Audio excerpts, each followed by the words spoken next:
Hi, Martin. Thank you for joining me on the podcast. How are you doing?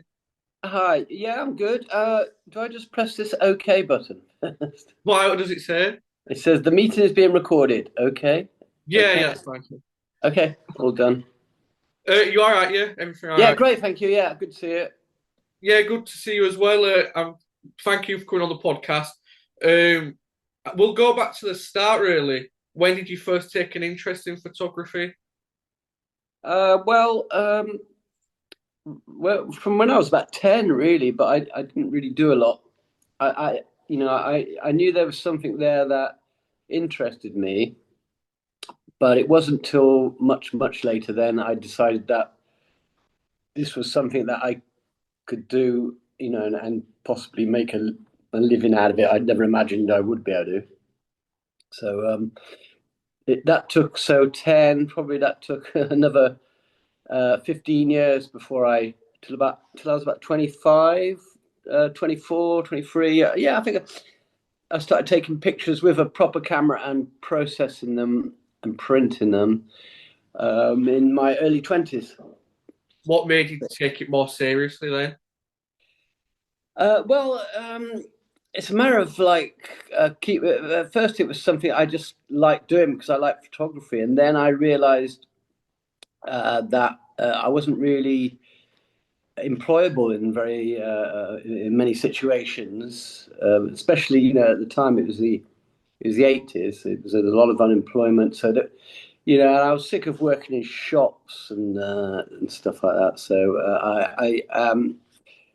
I got my head down and I learned how to process and print, and then I went around the music papers and started hassling them. Then there were three in those days, so there was Sounds, Melody Maker, and the NME. So I went around and hassled all of those people with just a couple of prints in my hand. I didn't know what I was doing, and everybody just said, "Yeah, yeah, yeah, come back when you've got a bit more experience." So that's exactly what I did. And then um, the enemy actually called me and gave me three jobs to do all in one go. You know, uh, I didn't even have a phone at the time, so I was actually. I remember trying to call them, and it was like putting those 2 pence pieces into the phone booth and always getting a recorded message. And then just one day I got through, and they said, "Oh, we've been trying to get in touch with you. Here's your jobs." So, and that's how it started. What were the first three jobs? Can you remember? Yeah, of course. It was quite tricky actually. It was Emo Phillips in a theatre, um, and that was quite interesting because I talked to him. I met him before to talk to him. He said, "Right, what I'll do is I'll throw a few poses and just get the pictures at the beginning when I walk on." And he sort of posed for me, and he brought it into part of the show, which was great. Um, and then it was down to Southampton to the see the Family Cat. I can't remember the sport bands, but the Family Cat in a pub down there, which had Joiners Arms. That's it. I nearly forgot about that. It's a long time ago. So and then the third one, I'm pretty sure was the Happy Mondays at Wembley Arena. So that was like suddenly I was doing like a really big gig, a pub gig, and a theatre all in one sort of 2 week span. And then after that, I mean, I scraped through on every occasion there. Um, but they didn't seem to mind my shoddy work, and slowly, they came to trust me, and I carried on doing a lot of live gigs for quite a long time, and then I slowly moved on to doing bands for the new band page, which was called On at the time. I think it was edited by Steve Lamack, and then I started doing bigger features, and then I got my first trips away. I was doing, within a year I was in Los Angeles photographing Lush with James Brown, the who was then features editor, and and that's it. I just realised I had a great job, and I didn't want to mess up. So, We'll get. Oh, what you say? Sorry. oh no, carry on. Uh, We'll get back onto the music soon, but before your music photography, you take photos of people in the street and squatters. What was that Sorry, experience like? some idiots texted me. Sorry. Yeah. Oh, yeah. Well, I was living in London, and then I had been squatting for a while. That's when I started picking up the camera. Oh, he's doing it again. Yeah, I started picking up the camera, and I did a little evening course, which got me in the dark room, and then I realised everything was pretty hopeless. So I went back to Worcestershire, where I'm from, and I enrolled in a 2-year course then in photography in Hereford. And when I finished that, I went back down to London and squatted again. Actually, yeah, just basically squatted again. But and then that's when I started to hassle the music papers. So there was a time when I was a squatter first. I did quite a lot. That was my, that's the first thing I photographed was the people that I hung around with on south in a mainly squatted street in southeast London in the 80s. You also took photos of travellers. What Yeah, was that like? that was a bit of a mixture of when I was back in the countryside, because I was in Herefordshire. There was a lot of travellers, parked up in the country. I photographed the horse travellers with the horse and cart, and they lived in the back, for a project for the course I was on, and then I did a job with a writer called Stuart Bailey, and we went around to traveller sites with more like the convoy, because they'd brought new laws in, and the NME did an issue which looked into that, and we spent a good week riding around and finding these camps, and that's how I got those photographs. And so they all fitted together. I did a little exhibition when I came to Berlin, and I put everything together. The early days in southeast London mixed with the NME sort of pictures that I did with Stuart, and also the people living in the fields with their horses and their little huts that they. A photo I'd like to talk about is the one of the Auschwitz survivors. Is there a story behind that? Oh, that was a job for NME. Yeah. Sorry, I've forgotten his name now, and it's actually today is the 80th anniversary of Auschwitz, and I've still got my cup from. I've just been to Schindler's factory, which where the cup from. Yeah, so yeah, that was when the guy was killed in South London. I think in Plumstead, Steve Lawrence. There was a little protest about the National Front becoming popular in the area, and that's how I met that guy, who was the Auschwitz survivor. So that was another NME job, and we went down there because the guy from the Levelers was there. So Oh, really? Yeah. Was that's you? what I got. Carry on. What did you say? Sorry. No, so that's how I got that shot. That's basically. What was there a message you wanted people to take from them photos at the time, or was it just about learning, really? Yeah, I mean, when the NME gave me work, I was still learning really how to. I mean, all you have to really learn is just to be reliable. So, and I never turned down a job, so I would do anything. Uh, and so then they trust you. So, I might not be the first or second, but if they go, oh, I'm sick of ringing up these other photographers, Martyn will do it. So That's how I slowly built up. You know, I was never one of their like main photographers, like at the time Steve Double or Kevin Cummings. I didn't do that many front covers, but for a good few years I got solid work, and it really was the best job you could ever have.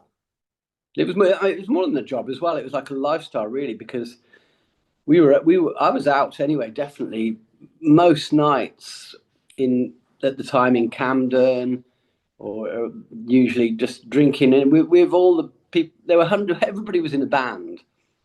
I mean, and then so you got then you see after that. I mean, I started in 1990. By 1993, 1994, Britpop popped his head up. Maybe it's a bit later than that, but you know, I remember it was pretty much the shoegaze thing for sure. A blur around, and then sort of Oasis turned up on the scene, and the whole thing went nuts. And then which I wasn't really interested in all that, really, to be honest. I thought it was a bit daft. Was you a Yeah. music fan then, in Yeah, of general? course, yeah. I mean, this is why I thought it was the ideal job. How I realized what I want to do is that when I moved back down to London from doing the course in Hereford, I I got a job at ULU, University of London Union, in the stationery shop, um, and I realised they had a little ULU newspaper, and they would do gigs reviews. That they had gigs on at ULU mainly, I think it was. We did a few others, and that's what got me into it, really. Um, so you know, then I had a couple of pictures to take into the NME because I wouldn't get paid from doing the stuff for ULU, but I'd get free tickets. In fact, Ricky Gervais gave me my first ever photo pass for a gig because he was the ENTS officer at ULU at the time. So, which I knew at the time, and I forgot, and then I sort of recognised him when he got famous. Oh, that is that guy. I remember saying to him, "Oh, go and get your pass off Ricky. You'll like him." What was he like then? Well, I can't remember. He just said, "Oh yeah, you just want a free ticket, don't you?" That's about it. And he gave me my pass. Sorry, people keep calling me today, and that's very unusual. That's Wait, why my finger still keeps going up here, is because I'm like wiping off a message. Well, did, sorry, I forgot. I was talking about Yulu, and what really inspired me is I went to see. I think I bought the tickets for this, but I went to see Henry Rollins do a gig, and it was in Yulu, which is like almost like the perfect venue, nice high stage, small, and even a little balcony at the back. And I saw this gig, and I thought, God, this was so intense. This gig, I thought, I thought I could write about. I don't know what I was thinking. I thought, oh, I could write about this, and then that was in my mind, and I thought, oh, maybe I should just start doing photos. So that was the actual gig that inspired me.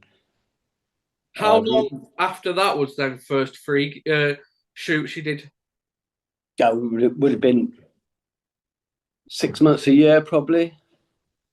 It was very slow. If you think about it, I didn't even have a landline, let alone a mobile. I didn't have a mobile for quite a way after that.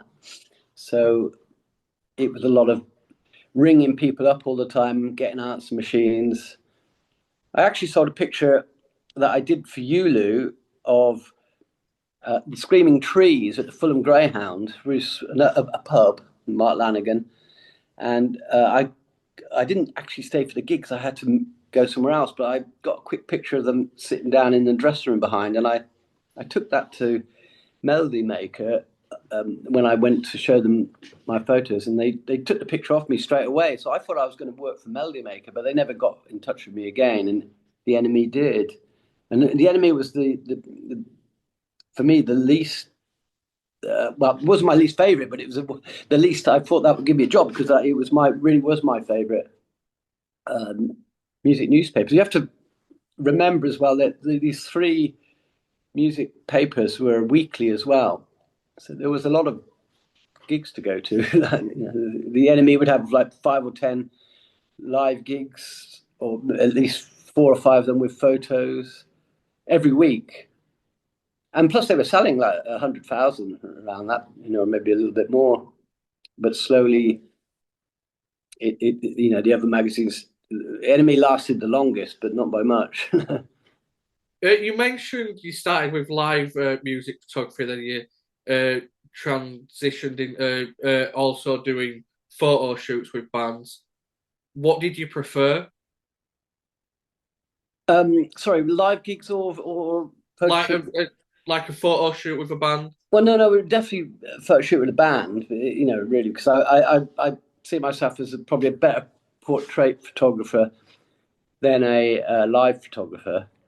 Um, so that was and plus especially it was just better to do a shot with a band because you'd hang around with the band or you would fly off you'd very rarely fly off to the States or anywhere just to do a gig. That it did happen actually, but not so often. And so it was just much more fun to sort of get spoilt by the PR and get on an airplane, stay in a posh hotel, meet the band, hang out for a couple of days, and then fly back and then hand the photos in. Then just go to usually a gig would be I'd drive up to or get a tube up to the town and country club, shoot a gig, first three songs, maybe stay at the gig, maybe an after show party at the most, but usually just after three songs, I often just, especially later, I would just go three songs out. It'd be all over in like 15 minutes if I timed it right. And then I'd process the film and hand it in.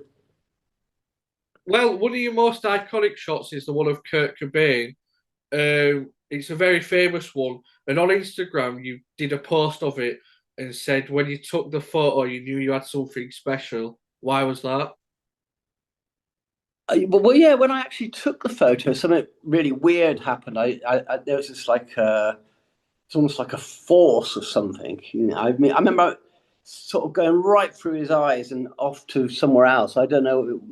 I mean, he did have quite big eyes at the time, but yeah, I felt there's some sort of magic happened. It was very strange, really. And then when I processed and I started printing the picture. It was like this is exactly what I wanted to do. I got the picture I wanted to take in my mind. The iconic picture, and this was like 4 years before he died. Of course, it was before Nevermind came out, even. So that was quite an interesting sort of time. What was he and the rest of the band like? Yeah, they were tired, really. I think I was one of the second to last people that day to photograph them. I think they were staying three of them staying in one room in a bed and breakfast near Shepherd's Bush.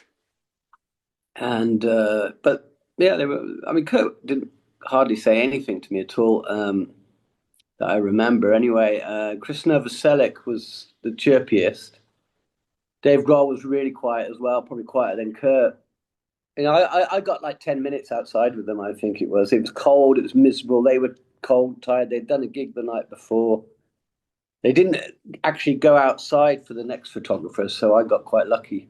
I managed to drag them outside, so instead of just in this room that they were sleeping in. What do you think makes that picture of Kurt Cobain so iconic? Um, yeah, it's like this split seconds. If you see the I think I only took three of him like that, and the two others, he's got a slightly different expression on his face, but in that one, he's opened up and he's relaxed, and that's as Cartier-Bresson said, the decisive moment.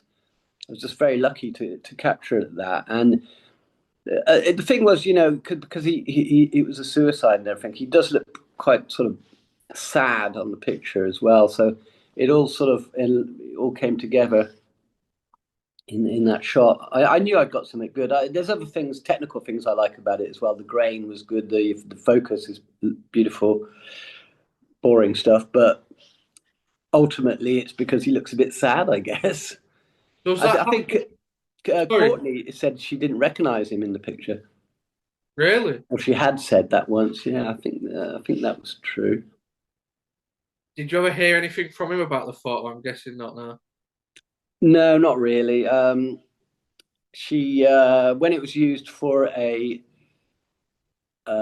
film poster, a Nick Broomfield film called Kurt and Courtney, she tried to stop it being used, and she rang up my then agent and demanded it was pulled, but it was too late, and she couldn't do it anyway. But that was quite classic. I don't know why she did it. I think because she wanted the film stopped mainly because it was so she probably was doing anything in her capacity to stop the film coming out because it didn't really didn't put her in a good light as far as I remember. I need to watch it again. I can't remember.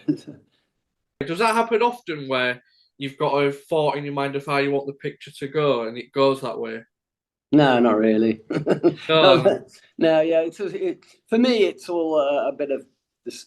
I'm a very. I don't plan anything. I'm a spontaneous photographer. I don't use lights. Very rarely use lights anyway. So it's whatever. I mean, that was a really miserable day. And that helped the picture because it was dark, and I had to use some technicality stuff. I had to use the lens wide open, and and it's, I used a 50 mm lens, which would have used a wider lens, but 50 mm because I could get the extra light. So it was all just luck, really.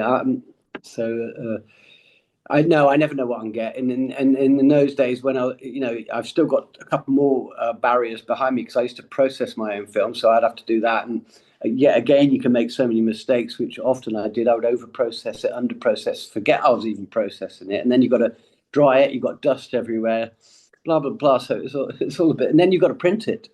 So in the printing, it's almost you've got another chance to make it look better. Even if it's a bit of a dull photo, you can um, print it in a way that it's a little bit more dramatic, or so like in Photoshop, really. So no, but yeah, I mean, to answer your question, no, no, never done that. Some other photos I'd like to talk about is the Stone Roses rehearsing. Oh yeah, yeah. Any stories behind that or any of the photos? I forgot about that one.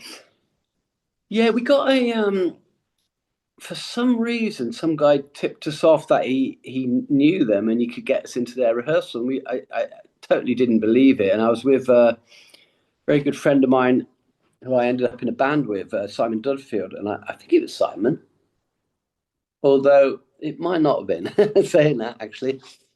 I'm only thinking that probably because Manchester, and he was a big Stone Roses fan. Simon Spence actually wrote a book about them. But anyway, either way, we ended up in this sort of place called the Cotton Works in Manchester, and they turned up, but not with Ian Brown turned up, Manny turned up, and Rene, but not I forgot his name. John Squire. Of course, yeah. Sorry, John. Yeah, he didn't turn up, and I think I remember the others saying, you're lucky because if John turns up, you're out of here. Really? So we were just hanging around with them. They weren't doing anything. They weren't actually rehearsing.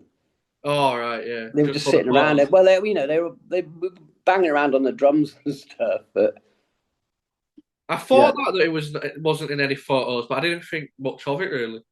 no, no, it would be good if he was there. It would have been interesting. But of course, at the time they it was they hadn't done a gig for years and they'd been in that litigation, blah blah. So that they had this very mysterious aura. So to actually see them, it's like wow.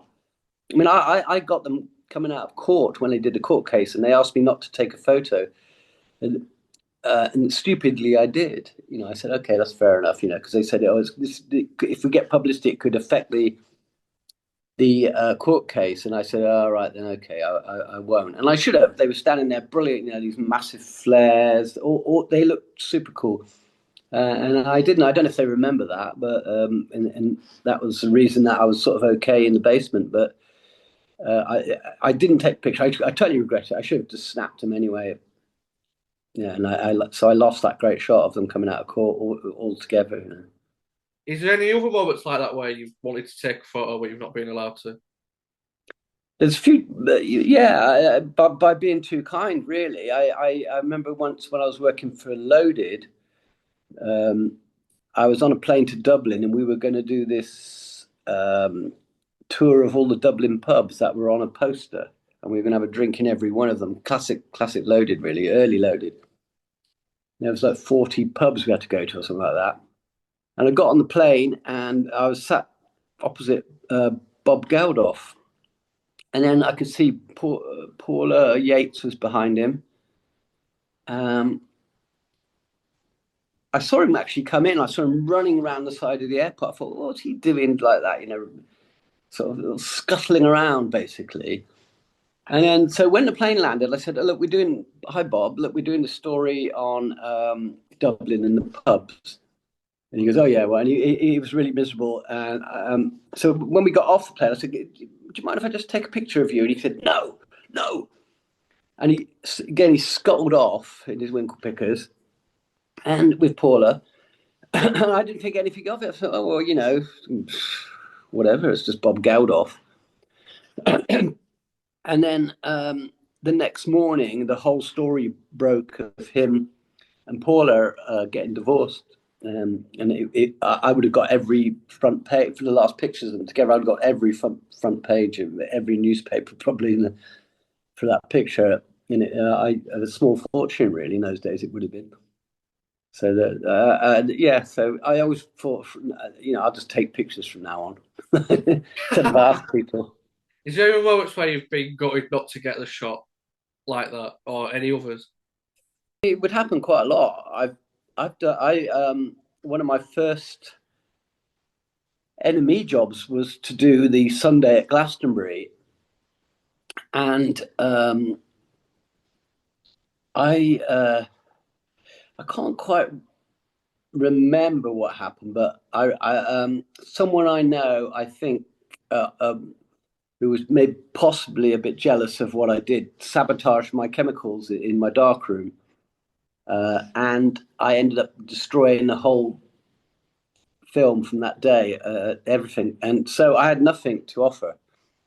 Although I had pictures from the days before because I processed that after, and when and so I've got to hand this in the morning, and I've got nothing to give to NME, and it's the whole of the Sunday. But I mean, luckily they didn't care. It was old style. I mean, it wasn't much. It's like Aswad and I don't know, the Water Boys or something. I have no idea. I can't even remember. But I had to make up the story that I had been mugged on the way out of Glastonbury, and they'd basically taken my film, which they didn't believe, of course. The editor, Danny Kelly, at the time just said, "Yeah, Martyn, all right." Yeah. And that was such a big fuck up that I'm surprised I was allowed to. I was surprised I was given another job, but I was, thank God for that, you know. Was it Glastonbury '94 when you took the photo of Johnny Cash? Um, yeah, I can't remember if that was. I mean, he's only played there once, I think. So, if whatever, yeah, sounds about right. I think it was Without looking it up, I can't remember. So, yeah, I but think it it could. was. It's the one you took of Oasis as well. I think it was their That's first. right. Yeah. Okay, that could well have been that one. Yeah, I did a lot of Glastonbury's, and stupidly enough, I didn't really um, keep my pictures. I would shoot in color most of it. The Johnny Cash one is actually a color picture, and then so you just hand them in. The enemy when they do when they used to. This is film, you see. It's way before digital. So they would just literally hack these pictures out with scissors, and then the pictures would literally get lost or be bunged in a big pile, and it was up to you to go and find them. And after the time, I thought it's not really worth it because there's like 50 photographers taking that same picture. So I thought it's not really worth keeping it. I haven't got anything particularly original. And so I've lost a lot of my Glastonbury stuff. And yeah, not only that as well, a lot of the NME stuff has just gone AWOL anyway. Since it closed, the archive is it's another story, but it's the archive is in a mess, to say the least. I know you only get like a few songs to take photos at gigs and festivals, but can you enjoy the gig and the festival, or are you constantly worried about the photos? Well, yeah, you usually only get three songs. I mean, this stupid rule, I don't know why. If I was working on a proper job, I would say, let me in, let me stay longer. And often they would if they weren't too big. The security don't really like it if there's a pit as well because you're in the way. But on the whole, no one cares. It's just a stupid rule that I don't know where it came from. This free songs rule, but for me, it's more exciting to have a camera and photograph a gig than to be in the crowd. So once my three songs are over, usually I just go to the bar and watch it from the distance. I don't stay at the front, but I would stay at the front all the way if I was allowed to. There's nothing more exciting. I mean, especially when we were talking about Glastonbury. I remember just before the Prodigy came on, and it was a headliner, and it was like it was just the intensity of that crowd of 100,000 people, whatever, behind you, and this band about to come on, and it's mind blowing. There's nothing better than that. As a photographer, for me anyway, very exciting. Is it competitive in the pit then with other photographers? It can be. I remember. Yeah, I mean, it's always different, but you can get people that they don't want you to get in their way if there's someone. But on the whole, it's fairly okay. I mean, I remember with Prodigy and I think REM, there's so many photographers that they would do it in shifts. So they would do two songs for 10, 15 photographers, and then you would go out, and then they're sending another 10, 15 photographers. What I used to do was I'd get back in the same queue and they never knew. So I'd go in like three or four times, but I don't know where the photos went. I can't find hardly any Glastonbury stuff. Apart from that Johnny Cash, there's a few other little things, but not much, really. Is that a shame for you that you can't look back on them, kind of thing? Well, I'd not particularly. Like I said earlier, there's probably these pictures. It's not like the gig's been lost. Most of them are filmed, or I've got nothing that special. Uh, no, not really. Yeah, nothing particular. And those headline bands, I was never a really long lens photographer either, so I didn't really have the have the equipment to do these things, these big gigs. So it wasn't really my thing. One of my favourite live photos that you took is of James Dean Bradford of the Manics when he's throwing his guitar into the audience. Oh yeah, yeah. At the marquee when it was on Charing Cross Road. Is that where it was? Yeah. Yeah, yeah, yeah. That was good. The guitar they pulled it back. Yeah, yeah. It just looked pretty. It just made a good photo, though, didn't it? Oh, brilliant! Yeah, yeah. Classic. Yeah, yeah. I remember there was a big struggle. I think I got a photo of them bringing it back as well. Oh, really? Yeah, that's right. He's wearing like a red raincoat, wasn't he? Sort of. Have you got a favourite live photo that you took that you can remember? Uh, I've got a lot of live stuff. Some of my early ones I really like. I remember I like bands who, if you wanted to, you could use flash, and you were never allowed to use flash. So some bands they just didn't care that. So I've got the bands that jump around.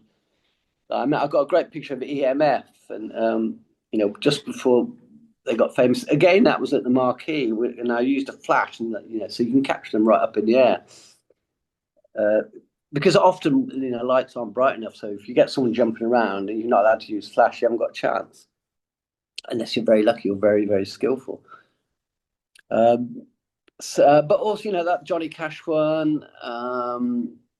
I got some great stuff from Brixton Academy when they did a thing called the Dance Mandela. When Mandela was released with some great rap bands. There's Public Enemy. Who else? Bootsy Collins. The Brixton Academy again. I think venues really.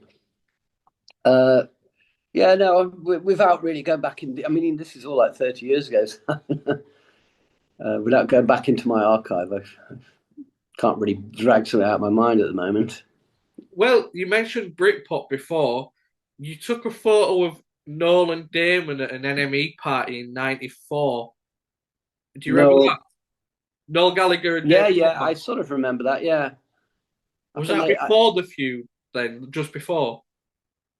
but just before what? Sorry. Like the big Blur Oasis thing? No, I mean that was all made up, really. I don't think they were that that much enemies. Could Not you not tell at that all. like Not at all, really. I mean, it was a there was it was because they tried to do that number one, and they were just like the Oasis were full of the usual, more than now actually, the bravado. So, but I don't think they ever really had a massive rivalry. I can't see the point why. I think it was invented by the enemy. So I mean, I remember seeing Liam and Damon having a drink together when they were supposed to be at the bitter rivalry was supposed to be at its worst, and they were having a drink in Camden together, and so make of it what you can. I like your photo with Dr. Dre where it's like nighttime and the cars are going past and the lights. Oh yeah, yeah, Doctor. That was in Los Angeles, and yeah, well, that was like. Well, we went for a meal for him, and I was supposed to do a picture. So we fly all the way there, and it's realised we've got to do a picture at night time on a very dark street by a sort of hidden away cafe. So I just got him outside, and I just put a flash on, basic shot.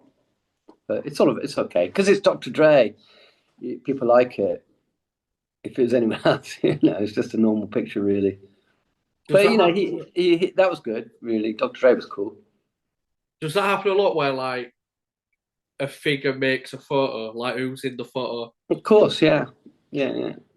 You can.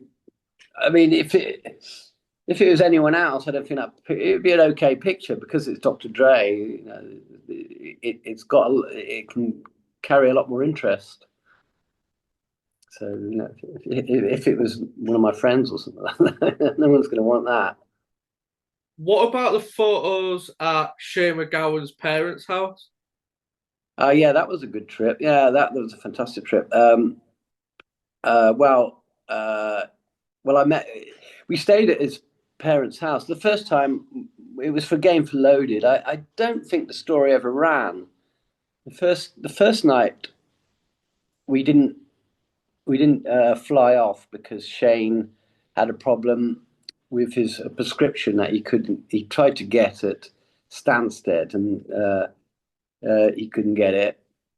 So that then we went back, and we he took us to his favorite restaurant in Soho, and it was a very strange night. We met Harvey Keitel that night, and again I took a photo which I've lost of Harvey Keitel and Shane. Uh, and then about a week later, we flew off, and I think, I'm not sure if they were already there or whatever. There's a few bits missing in my memory from the story, but we ended up going to his parents' house, which is gorgeous. Meeting his parents, they were absolutely lovely, and staying there, and then going out, uh, drinking with him in his the old town where the town near where at least he brought his parents. He would have been at least lived there as a child because he took me to the old house which he bought and preserved, and I think it's been in a few documentaries now. And we drove there first thing in the morning, very hungover. Myself and his mother was driving, and Shane was chatting to his mother. I was asleep on the back seat trying to come round. Really, it was very. It was great, and he wanted that. picture. So, and I've just given one of those pictures actually to a to some sort of museum in Shannon. His sister got in touch with me and wanted a copy to use for that. So some good came out of that. Yeah, they are great photos, and like you say, for the family, they'll be Yeah, great. it's one of my favourite photos of him and his mother's playing an old accordion, and it's in this rustic old cottage where they had no electricity or water or anything like that. So, but they obviously don't live there then anyway. What about the photo of Beck in like the car wing mirror or a van wing mirror? Oh yeah, and that was in Amsterdam, yeah, for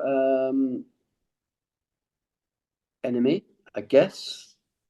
I think it was, and I don't know why he put the wig on. I think he was. One thing I do remember from that photo shoot was that we went all the way to Amsterdam. Oh no, this was for a Japanese magazine called Rockin' On actually, and we went all So they've come from Japan, the writer, and they got me to do the photos, and we meet in Amsterdam, and then his like tour manager or his PR or something goes, "You've got 5 minutes." Oh God! Right? I need two. So that I would always say something like that, if they said that. And but Beck was good. I photographed him a couple of times since. Again, for Japanese magazines, they really loved him, and he's very easy to photograph. I don't know why he was wearing that wig or anything, that sailor's hat. He wore the sailor's hat later at a gig, so I've got some live gigs, live shots of him wearing that. Um, yeah, he seemed a bit distant. So I didn't feel that close, but he's easy to photograph, and I really got great pictures that day of him. Do you like that when you've not rushed, but you've got a time limit to do it? Whereas if you've got all day, you maybe not gonna. Yeah, the problem when you got all day is you tend to put it off, and then Yeah, but the worst thing is when you're waiting and you waited all day for the band to actually say that you can do the photos because they've obviously got better things to do, and you see the lights slowly getting darker, and then they go, all right, they're ready now, and it's like, oh well, an hour ago it would have been better, or they just step, you fly all the way to Los Angeles, and then for the photo they just step out of their dressing room for 2 minutes, and that's so you actually only work for like 2 minutes. It's like so pointless. How much did that cost? yeah. But in those days the record companies had a lot of money in the 90s because they made a lot of money out of CDs, so they could splash out. They could fly us to America for a day or 2 days, and Los Angeles or whatever, put us up in a fancy hotel.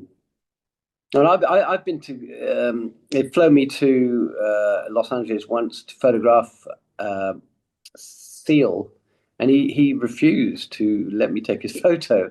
Really? And he said, "I've got enough shit photos without you adding to the collection." It's an insult. And another time, I remember going to New York to photograph Rakim, rapper, and he didn't even turn up. And of course, I was as a freelance, I wouldn't get paid if I didn't come back with some photos. So it was a total waste of time. But yeah, I didn't really care because for me it was quite glamorous flying off to New York or Los Angeles and having a hotel and getting all your expenses paid for usually. Have you got a So favorite trip that you did? uh, almost a Lush trip was quite good with one of my early ones because I was just so um, it was like wow, I'm meeting this, even though it was a Holiday Inn, I'm meeting this band, and all the 4AD bands were there. The Pixies were driving us around. We went to the Whiskey A Go Go, or one of those Sunset Strip venues, to see Lush play, and we'd go up on the Hollywood Hills and hang around, and we were there for a few days and do some great things. That was a great trip. James Brown was always great company on these trips.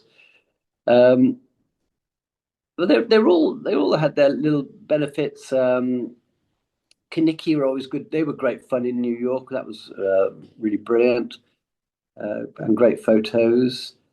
Uh, and some of the ones where we went to like the festivals were always a good laugh.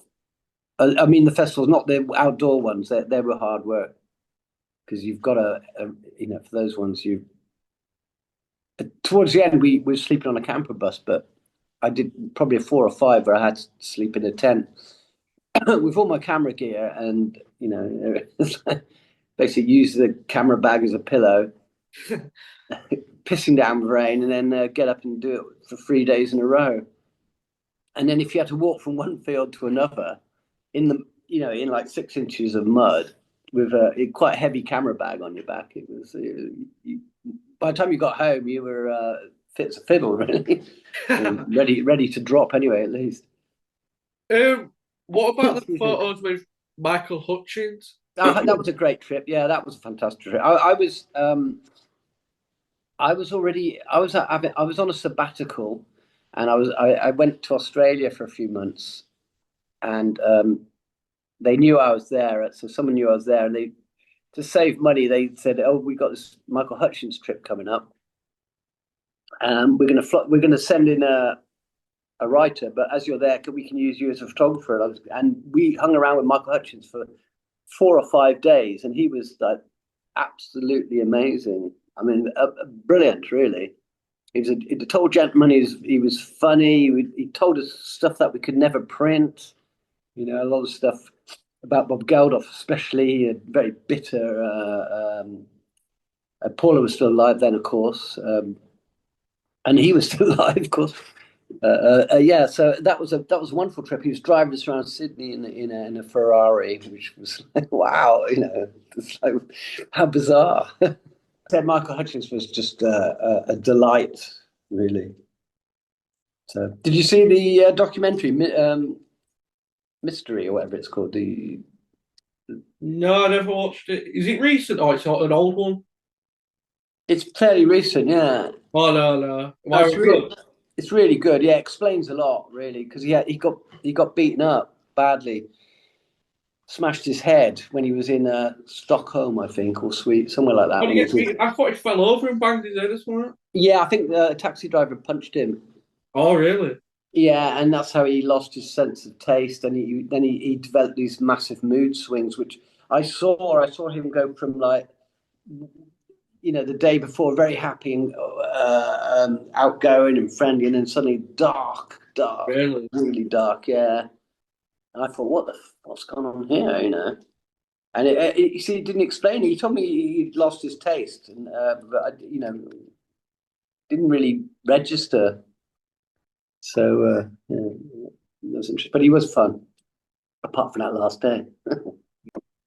That was like only a year before he died, wasn't it, when you photographed him? Yeah. I was probably more upset when he died than Kurt Cobain, really, because Really? Well, Kurt Cobain was like 4 years before he died. So I took the picture, and it wasn't that unexpected because he'd done an overdose thing in Italy or wherever it was.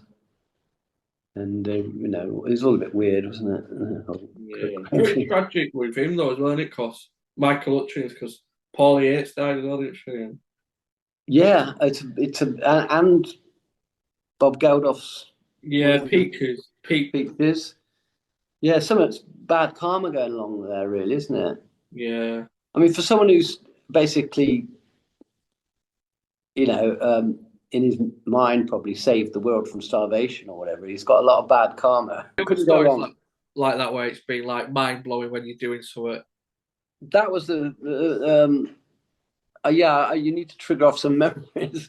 That one I particularly remember when you said Michael Hutchence, because it was a great. We went to his family home and went to rehearsal. Went out with him every night.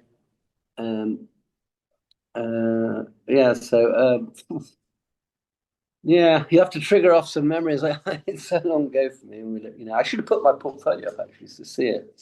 But I mean, I didn't really ever have a bad trip. When we would go off and do these things, because even when they didn't turn up, it was like, oh, okay. I mean, even with the Seal one, we went to the Hollywood Bowl or to watch him do a gig. And we were right at the front. Yeah. And so it was still fun. Like you never had a wasted trip, really. It's not wasted.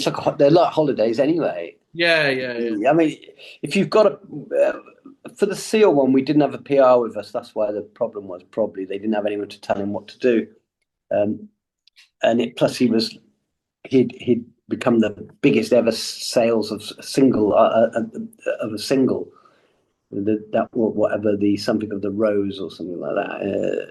It's an awful thing. So I mean, he was in command basically. Um, I'd say everything is a holiday. In fact, I should have stayed longer on a lot of these trips and just caught another flight back. But there's always a deadline to get the pictures in. That was a Yeah. lot of the problem. So. But yeah, even just hanging out with the Manics was always great fun. Um, what other bands? Supergrass were always a good laugh as well. They were funny. Especially Danny. He's a wonderful character. Well, I've got them two bands on here actually. We'll start with Manic's first because you worked with them a bit. What were they like? What was Richie Edwards like?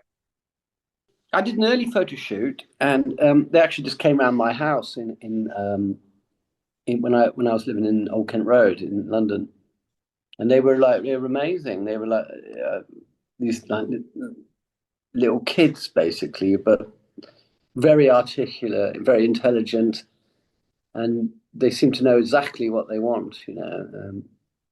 They also turned up in these like puffer jackets in a Mondeo, and then sort of took the puffer jackets off, and they were wearing like these white suits with slogans all taped onto it. And I thought, God, this is brilliant.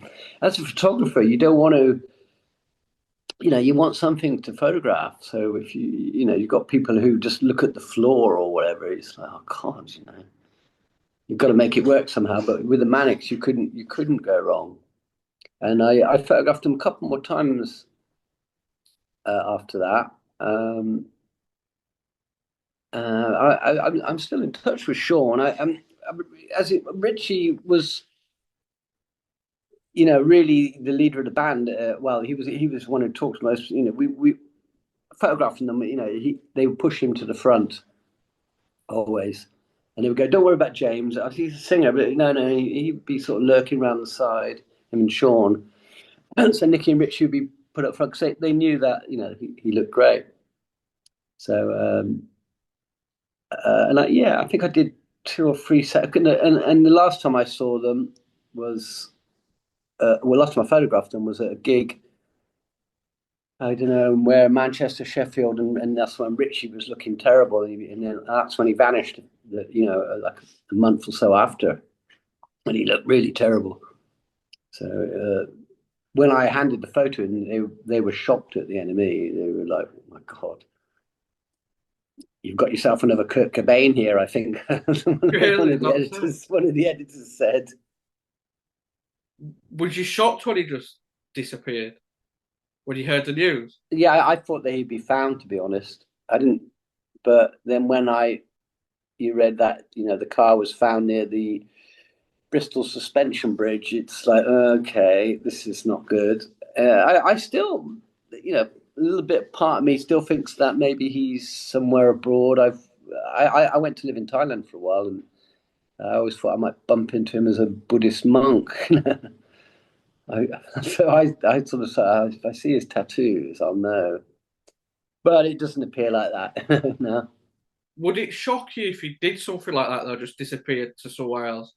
Did he have that in him? Well, he would have to be very fucking clever if he did that. But yeah, I mean, I, I, I don't think he would have done it, because I think when you've got family and stuff, you can't really do that. So it would be very, very cruel. So Supergrass, there's a photo I like of them, but it looks like it's backstage and they're up in a champagne bottle. Oh yeah, that was at the Forum. Um, yeah, I mean, I hadn't photographed them for a while, and then the enemy said, "Can you do some backstage stuff?" Because I I I got some really great early stuff when Caught by the Fuzz came out. and then they got bigger and bigger, and when bands get bigger and bigger, you sort of get pushed. When you do the first pictures, it's because you're not so high up on the chain as a photographer, but the band are smaller as well. As they get bigger, they get sort of posher photographers. And so that's how I got to photograph them again, and they're always great. Supergrass, really, just well, there's four of them really, but they're just fun. They were fun. They're very light. Sort of, sort of band can't believe their luck. How big they got, and they were very really young as well. So it's great. They were full of life. What about Paul McCartney and Paul Weller? Yeah, that was at Abbey Road when they were doing the Help album, which was a Yeah, the War Child album. War Child, was it? Yeah, yeah. I was there earlier in the day, and got there a bit late, and I'd missed the photo call with Paul Weller and Noel. McCartney wasn't there, I don't think. No, so but I might be wrong. And Weller wouldn't let me take a shot of him, even though we met him in the courtyard. I said, "Oh, can we just get a quick shot, for this thing?" And he, "No, done the pictures, go home, whatever." Not always the easiest person to get on with. But I went back to Abbey Road much later, about 11 o'clock at night, and they let me in. I was sort of invited by Tony Cream, who organised it all, and I went into Studio One. I went up into the mixing desk of Studio One, the legendary studio, and it's like McCartney was in there and Weller, and they were a little bit tipsy. They just finished recording the song, and they were sort of dancing around the mixing desk. And Linda was there, and some of the children, I can't remember which, and it's like, yeah, I think I probably told the story before, but I was just standing there going, wow. And this guy next to me said, "Who are you?" And I said, "Oh, I'm a photographer." And then I looked at him, and it was actually Paul McCartney. And he goes, "Oh, yeah, okay, all right, you're good." And it's like, wow, that was a real high when I left there, because for me to meet Paul McCartney, I didn't care about Weller much, but Paul McCartney, he's a Beatle. Yeah, he's like not many legends like him, is there? No, I mean, you just wouldn't never think you've photographed someone. I photographed George Harrison and Ringo Starr as well once for nothing, for one of their charities, and that was equally as amazing. What were they like? Genius.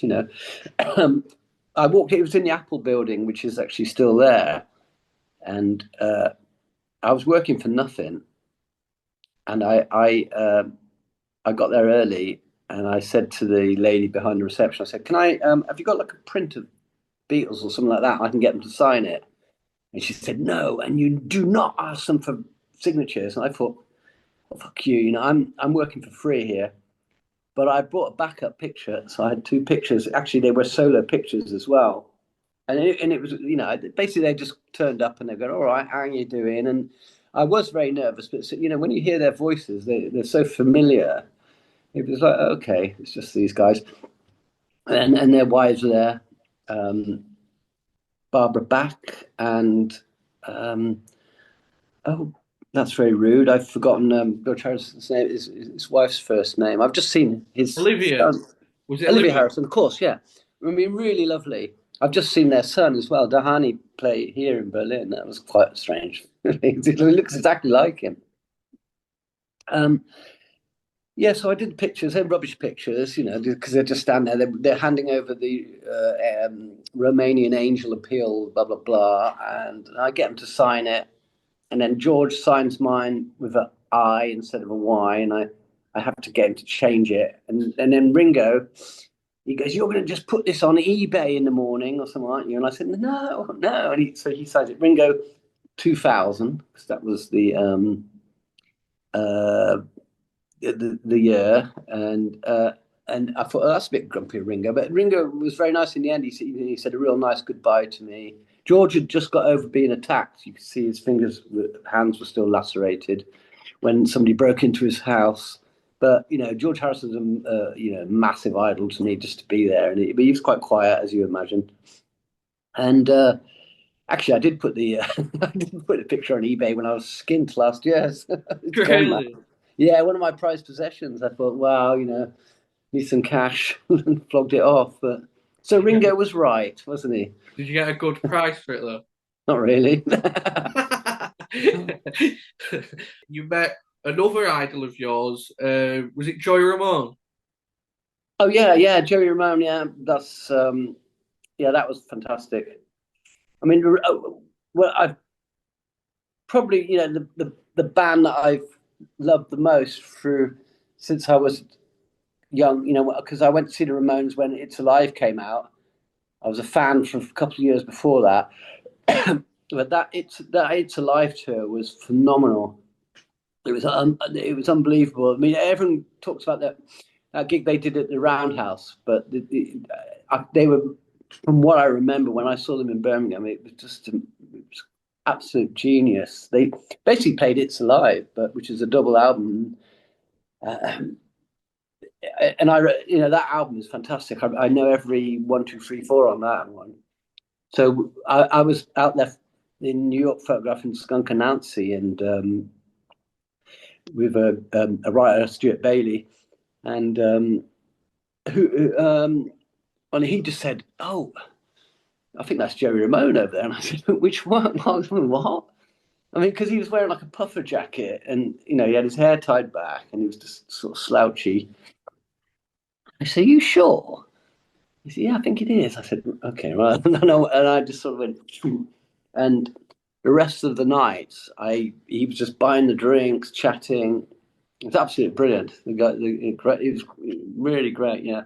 And so, yeah, yet again, to meet Joey Ramone, it's like Paul McCartney. Say the ones that's like starstruck you the most, those two.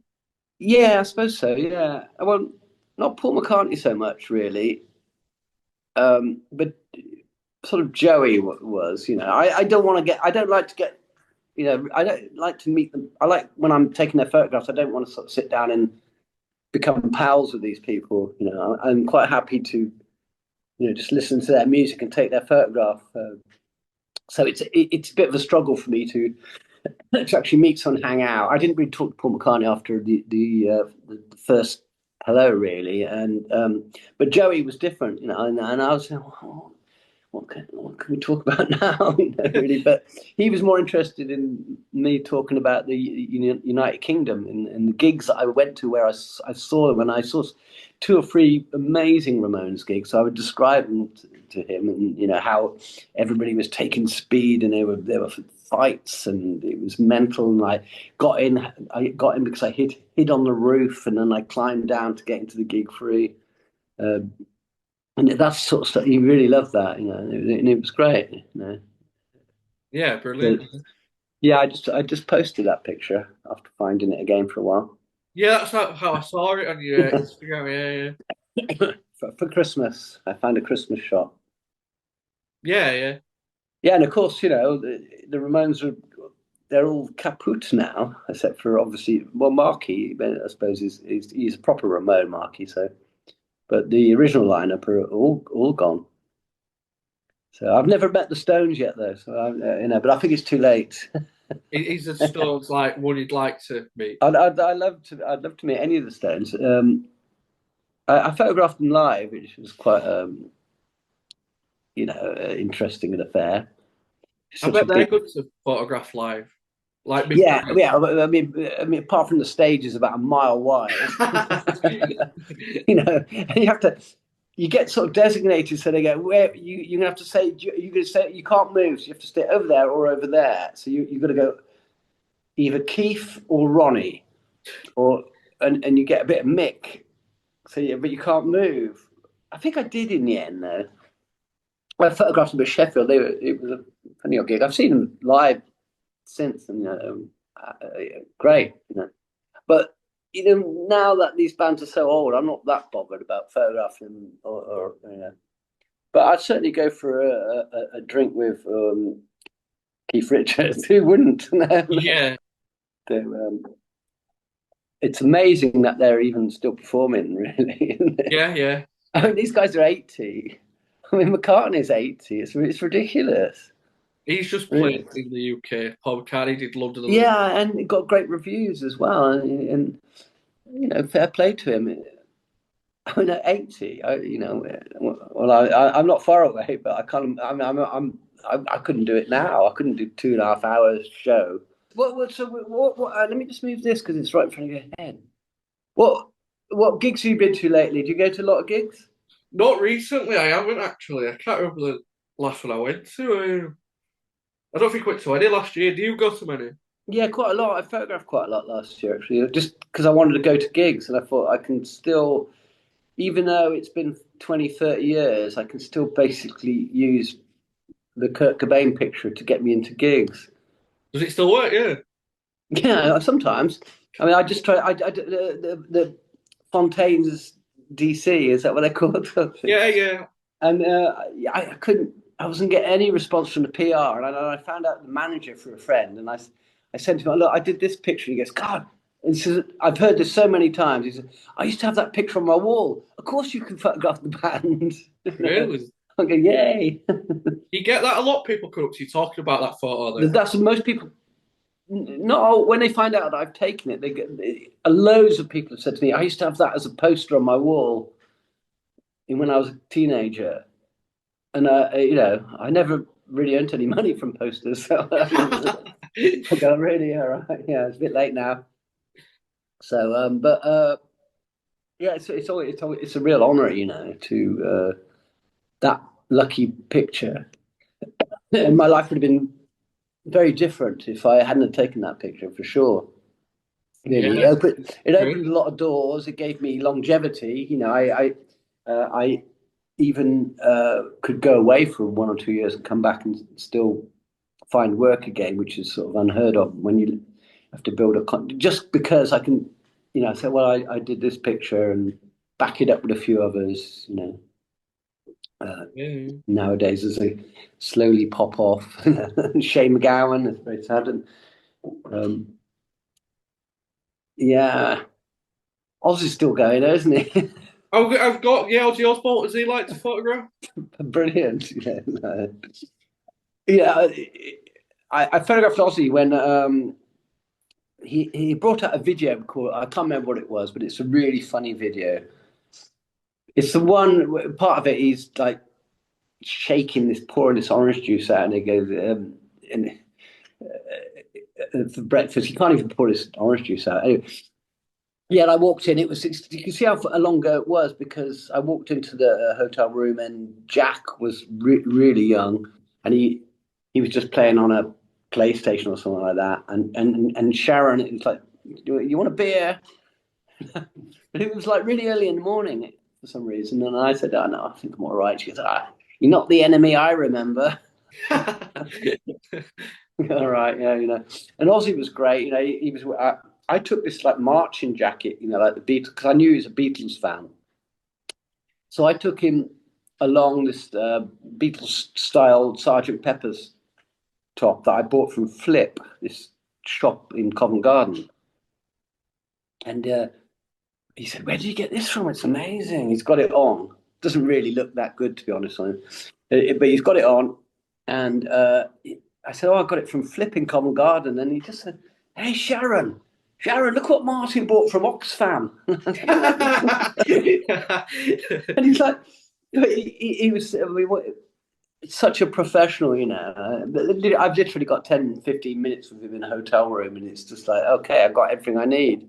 Although he had this bulldog with him, his bulldog, and I got pictures of him with the bulldog, and they're sort of cuddling, it's cute.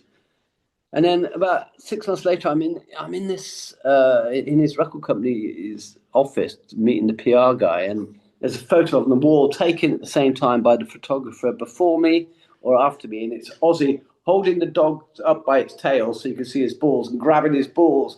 That's the shot. That's the shot. Why didn't I think of that? And of course, Ozzy would have done it. So I got really jealous about that. He's one of them as well that's got that persona, Ali, on a photo where he makes a photo. Yeah, I mean, I think he's a genius, and he's very, very funny. And he's had this amazing life. He's from the sort of same area of England as me, the Birmingham area, and although he hasn't been there for a long time. Just every, I've never really heard a bad word about him. Even his wife stayed with him after he stabbed her. What? Speaking of, you mentioned the offices there and stuff. There's a photo at the NME office with Richie, Damon Albarn, Mark Lamar, and Sarah Cracknell. Oh yeah. That's a funny bunch, wasn't it? Yeah, what was happening Have you got? Is it the picture of them all standing up and now Rich is looking at the floor? I've got it on my phone set. I think so. They could hardly bear each other. It was ridiculous, really. Really? It was like you got a nervous Damon twitching around, and he's wearing his modern life is rubbish outfit with his like the tweed jacket or whatever, and I think he's got a tie on maybe even. Yeah. And he's sort of twitching and like picking his nose and stuff. And you got Richie sort of sitting there, and he's got fag burns all up his arm. It's horrible, and he's sort of there, but he's not getting any vibes from whatever. He got Sarah from said to him just being sweet and nice, and you've got Mark Lamar who nobody seems to like either, and it's like this is not going to work. I can't remember what it's for. It's like a jukebox jury or something. Why they got them all together. And then I said, can I just do a picture of you all standing up and they sort of shuffle there? And it's like they don't want to be even close to each other, It's like because it's uncool or something like that, Just the wrong chemistry is going on there, really, definitely. When these pop stars get older, they change. The ego goes a bit, and this shyness that's in the ego. I know writers, especially who they go to see people and they've been really awkward with them before, and then suddenly they're their best friend now because nobody's wants to talk to them that much anymore. So it's like, oh mate, come in, my mate. What were they like with you? Were they fine with you, just not fine with each other? Sorry, who do you mean in particular? Oh, like Mark Lamar and Damon. Yeah, I was fine. It was in the enemy office. I was on my own territory. So, yeah, I just taking pictures while they were talking about something. I can't even remember what it was for. I only did one of them. It was an idea that maybe was a bad idea that the enemy came up with. And we were always coming up with ideas, trying to be a bit more smash hits. Like, my idea was to get them to join get people in bands to join the territorial army to get them doing some maneuvers and stuff like that. So Brett from Suede, like having to run across some obstacle course. They're absolutely hilarious. What about the photo shoot with Angus Young and Brian Johnson from AC/DC? Well, again, I forgot about that one. Brilliant, because I never in my life did I imagine I would ever meet AC/DC, and then suddenly I get flown to somewhere in Germany, and we're literally, I'm totally shitting it because they were famous, they were massive when I was at school, but only the really bad boys liked AC/DC, but even the punks liked him as well.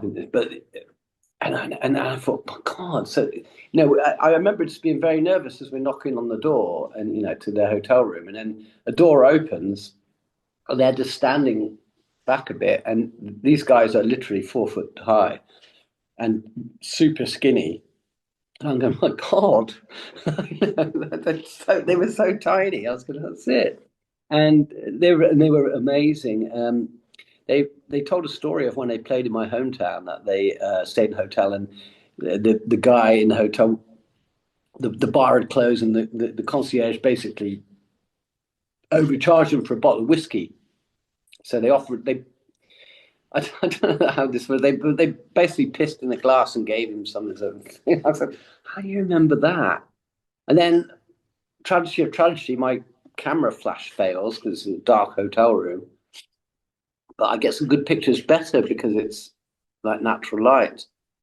And then when I'm leaving, Malcolm says to me, "Hey, Marty, he goes, don't forget to keep your batteries charged." It's fantastic, a quote from AC/DC. And of course, and Malcolm's not with us anymore. And the backbone of AC/DC, really. Absolute genius that guy was. And I photographed Brian Johnson and Angus again together a few years later, and I took a picture from that photo shoot of Angus. He's got a cigarette hanging out his nostril, and I said, "Oh, you have this? Like, oh, can you sign this?" I think I said to him, and he said, "Ah, yeah, they all come back to haunt you, don't they?" It's great. They're quality AC/DC. Yeah. What about Fatboy Slim at Brighton Beach? I didn't really, didn't uh, get much. Well, I photographed only. It was like a photo shoot with about 20 photographers, and then there was the concert. I was really there because I was doing some photographic work for the support band, which were Groove Armada, and they used it as an album sleeve in the end. Um, well, yeah, I did a couple of album sleeves for Groove Armada, so that's how I ended up there. And uh, oddly enough, he emailed me recently, and if I put Slim and asked him for some photos or something like that, and then I've never heard back from him since. Um, but that was from a different. I think it was from Creamfields. He wanted some pictures from. Yeah. So yeah, I mean, I didn't really have much to do with Fatboy Slim at all. What about Joe Strummer and Shawn Ryder? But yeah, I mean, Joe Strummer was again a massive hero of mine, and I'd met him once years and years ago when I threw a joint at him, and because I thought he might want it, and and then I talked to him, about an hour later. He goes, I said, "You didn't want any of the joint," and he said, "I thought it was a cigarette, and you were just being nice and violent." That's quite a good impression of him, like. But so when I met him with Sean, that was great because Joe Strummer had literally buckets of charisma. I mean, when he was in the room, when he talked to you, especially, he made you feel welcome, important, and he commanded the room. I've never really met anyone with such charisma before. It's astonishing, and always great photos. And he's very much in control. So yeah, that was great to meet him. I could have stayed all night, but I decided to get out while I could actually because they were recording some football song or something like that. I can't remember. I think it's called England's Irie or something. And it was either stay in Box Studios, which was Peter Gabriel's studios down in uh, Box, probably, all night, or get a lift home, at about 1 o'clock in the morning when we left. It's great. And Sean was on good form, as always. Sean Ryder's always, quality. He's a very, very funny guy. I think he's another one in his Shawn Ryder that you can photograph and it'd look good, like any photo.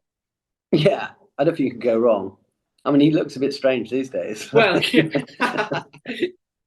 I mean, his eyebrows dropped out, haven't they, or something like that. yeah, he's got like no hair, hasn't he? Yeah, I think he's got some sort of he's done himself in a bit, or he's caught something, but he's still really funny, and him and Bez are this great little duo, really.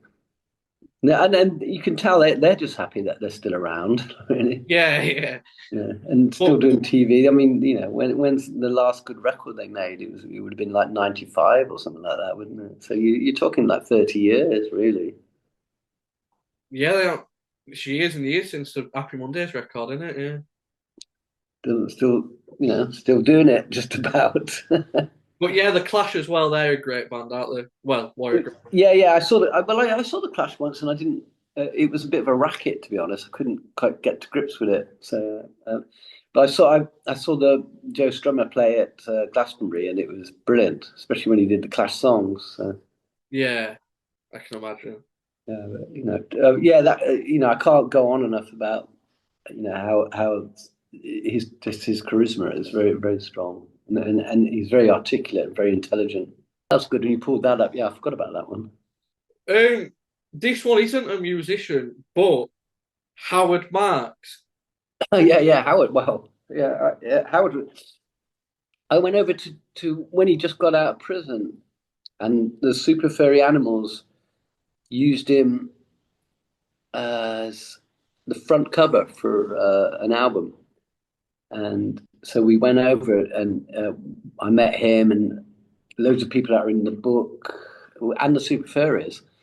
So that was a wonderful trip in Mallorca or somewhere like that in Spain. I seem to remember.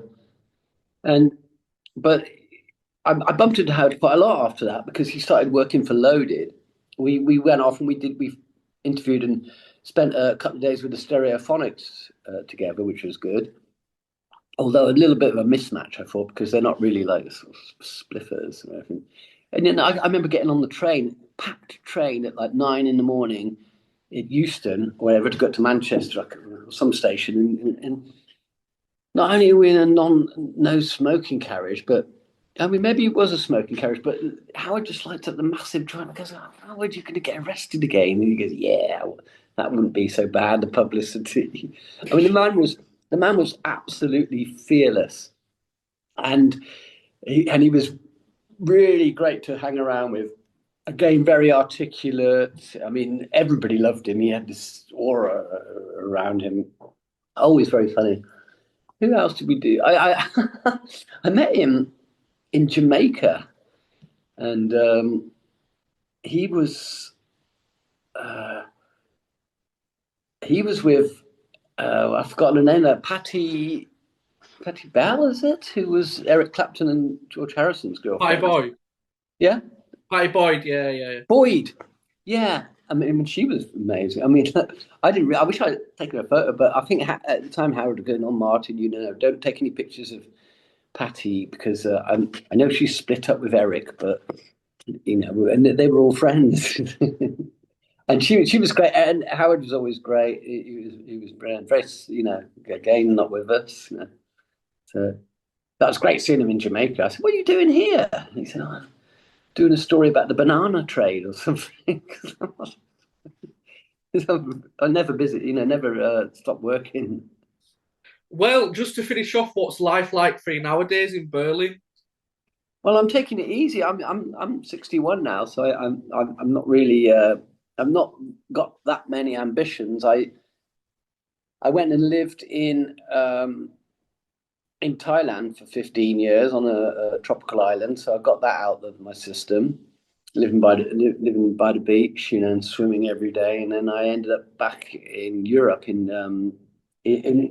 Berlin of all places, which was a total accident, to be honest.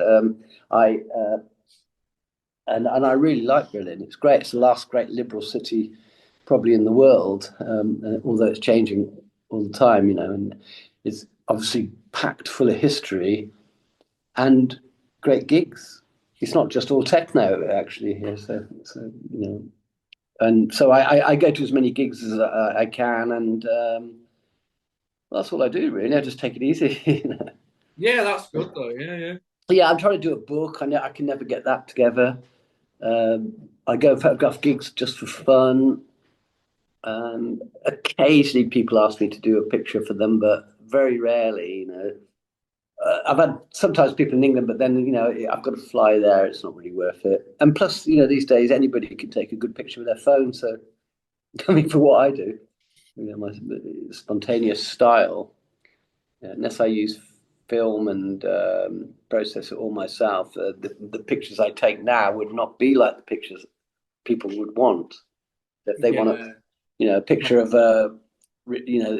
someone like Richie Manic and the Manics, that even with digital, it'd be quite hard to get that effect. So I think people would be disappointed if they asked me to do pictures. But then again, it's a different style. And in fact, I've actually just got some new gear. So I got some long lenses finally. When it's far too late. So I'm testing these out. I photographed the Amel and the Sniffers, which was great. A band that used bright lights on stage. And I told you earlier about the Fontaines. I photographed that. Who else? A whole bunch of stuff. Slow Chameleons. Dive. Have you done a recent Chameleons one? Oh, did you interviewed Chameleons? Yeah, Matt Burgess. Yeah, yeah. Yeah, he was a character. Yeah, But he's a nice I've guy. just Yeah. read today he wants to be called Vox now. Oh, right. And I didn't Oh know yeah, yeah. I mean, get the latest instalment. that. He must be called Box, and I saw it on some media platform, and then I thought that's what Bono's name is, and then underneath the comments, Rusty Egan goes a relative of Bono, but yeah, I really, that was the first portrait I've done for ages. We did it for Louder Than War, and I only John Robb's thing, Oh yeah, yeah. and I only did it because the writer I was working with just wanted. He's a big fan of theirs, so I said, "Okay, I can sort this out." And Mark Burgess was hanging around Berlin last summer. He kept bumping to him at this local pub, and so, that's very funny. We've got this local pub. I had some friends from Manchester here, and they came over to watch a football match because the European Cup was here. Oh yeah. And they took me. I'm not a football fan in any way, but I went, had a great time, and I said, "Oh, let's go to my local pub." And then so we got there, and first of all, Mark Burgess is there, and then the singer from Dinosaur Jr. turns up and starts hanging around, and there's someone else, and I've got this like rock and roll Stella Street or something like that. These guys from Manchester going, "Oh my God, what's going on?" Occasionally, Berlin has magic moments. I appreciate you coming on, and you've been a great guest. I've really enjoyed hearing your stories.